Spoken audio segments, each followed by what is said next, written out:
Thank you so much for being here. And yeah, I'm happy to tell you about some research we've been doing. My name is Ramsey Cardwell of Cardwell and Naismith. And I'm an assessment scientist at Duolingo. My co-author here, Ben Naismith, is in the front row, so he's also here for questions. But in the interest of time, I'll just be doing all the presenting. And so yeah, we're presenting about some preliminary results of a survey study that we've been doing that's still ongoing on the needs of students in English medium universities. And so here's the agenda, a little background. I'll tell you about the survey, how we collected the data, show you some results and interesting items. I have a section on comparing our survey items to the BALEAP descriptors, and then some final concluding remarks. So for background, the motivation of the study was thinking about what is the TLU domain. And I'm not sure how familiar people might be with that term, but in the language testing sphere, we talk about the TLU domain, the target language use domain. And so this type of research is describing or sort of characterizing the TLU domain. I've learned from some of the excellent presentations this might be similar to a needs analysis in the EAP field. And so I pulled this quote from, I pulled it from something Ben wrote, and he pulled it from Highland and Shaw, saying that EAP encompasses the communicative needs and practices of individuals within an academic context. And so we're thinking about questions like, does EAP defined solely by the context, by the physical space, and is it restricted to academic tasks, or does it also encompass other use cases, other uses within this university context?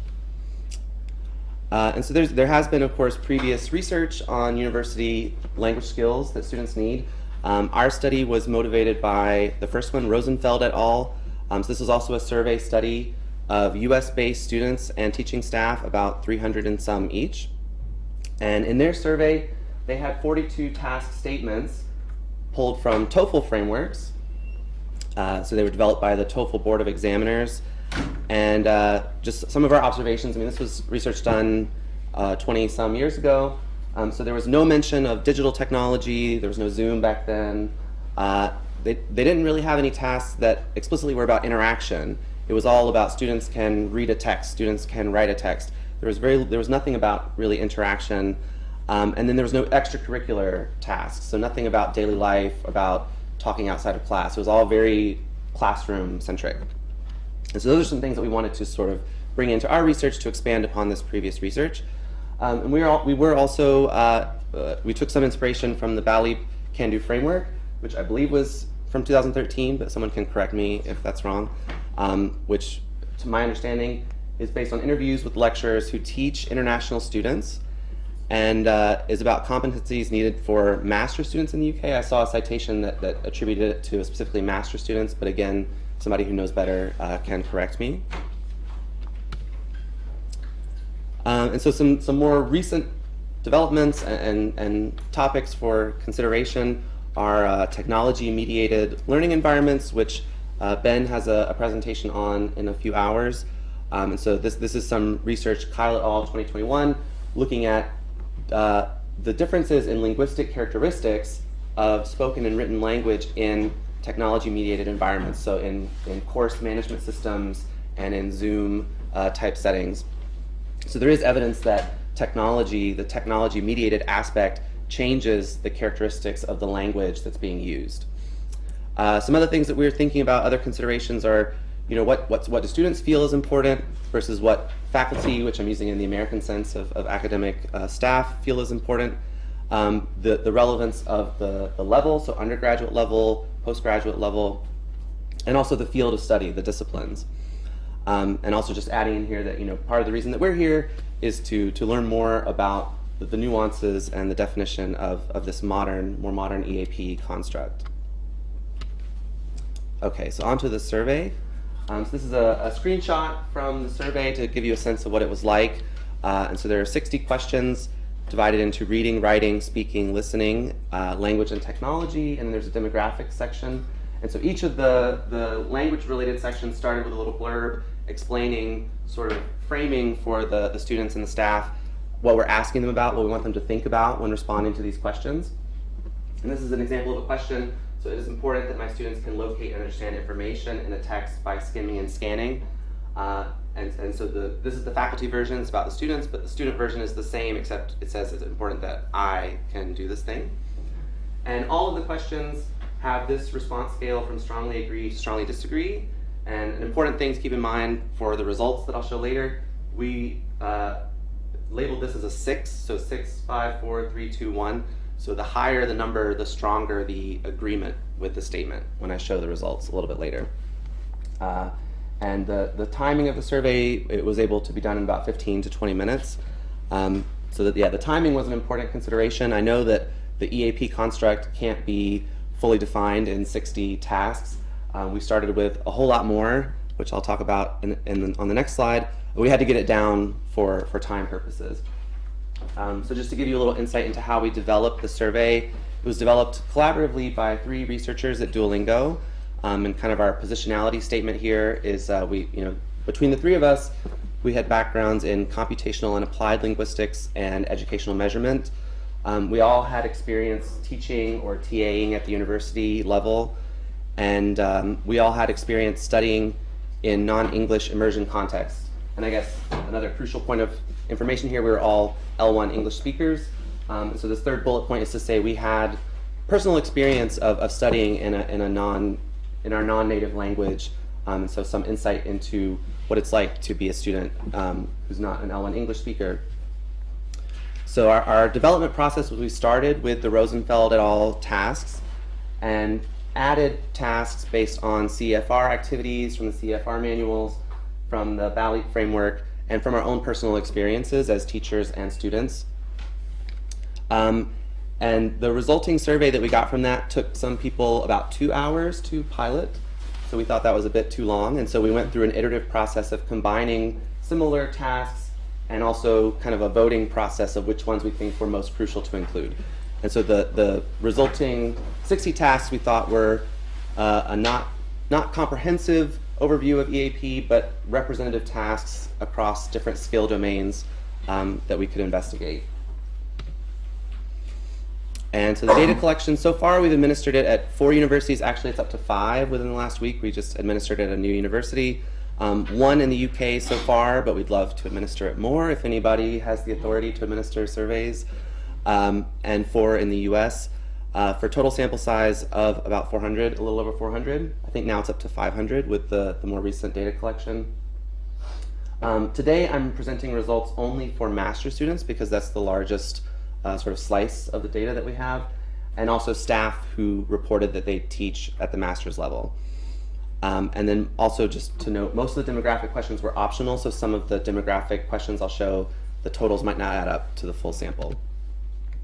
But here's the overview of the samples I'm presenting on today, so the master's level data. So it comes out to close to 90 students and close to 200 staff.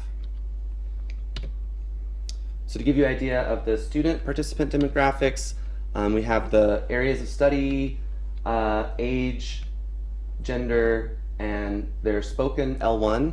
And so this is just to sort of give you a general sense that there's variety and diversity in all of these things, especially the languages is very important, the different language groups that are represented, and also to give you a sense that the UK and US samples are roughly similar in their diversity on these demographics.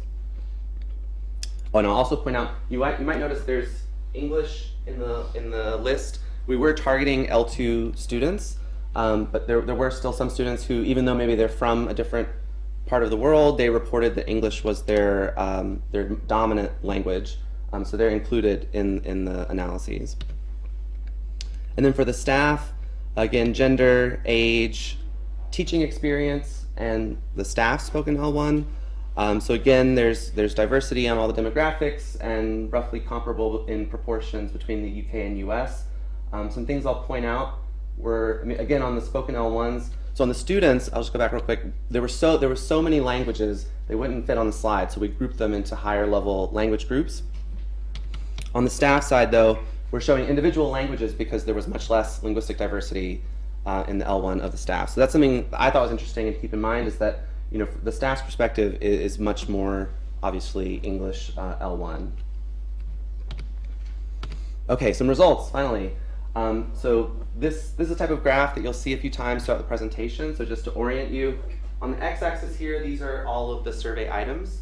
And so we have the response scale here from strongly disagree would be down here, and then 6 is strongly agree. And so this is showing each point on the graph is the average for that group. So on this graph, we have the UK in this salmon-y color and the US in this kind of teal color.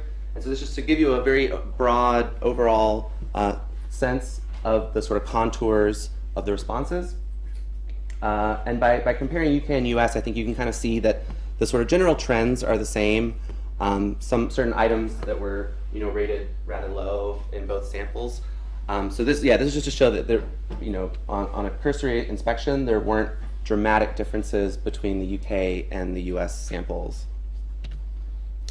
And yeah, just to point out, this kind of blue band here represents the agree response option, so it's about 4.5 to 5.5. So you can see a lot of items fall in the agree area of the scale.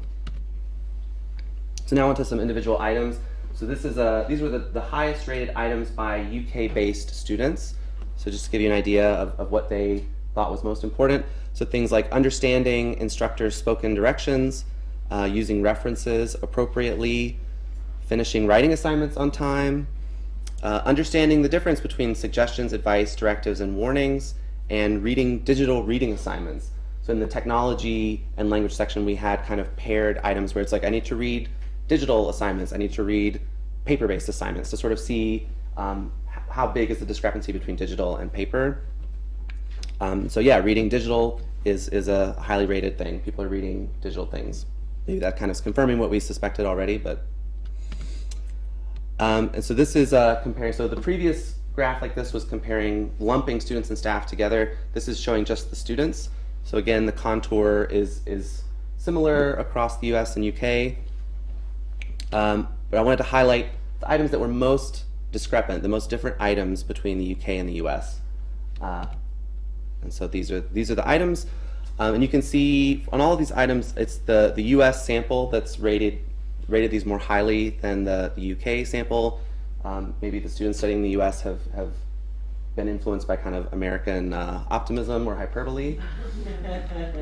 But still that they're all more on the agree side of the scale, except I guess this writing and narrative. So we have writing and narrative, preparing slides with written texts, reading paper-based reading assignments, speaking in in-person settings, and taking notes during a lecture. So I just thought that was interesting to note these differences between the UK and US students.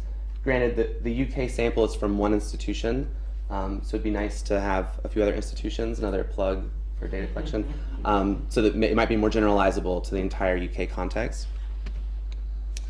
So now I'm making this graph a little busier by adding in the staff responses broken out by UK and US, but just to show again that the contours are fairly similar, although you can start to see some differences. So like in the reading section, we have this little band here where there seems to be a little bit more divide between students and staff, and then there's a lot more kind of variability in these writing items here across these 4 subgroups.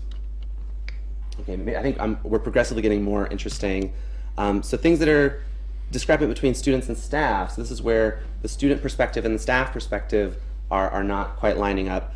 So students, the highest one was using keyboard shortcuts to find information in digital texts, typing on a smartphone or tablet, reading material in another language, understanding texts written in different varieties of English, understanding recorded speech, communicating with professors via text messages, and understanding written instructions, directions, or announcements.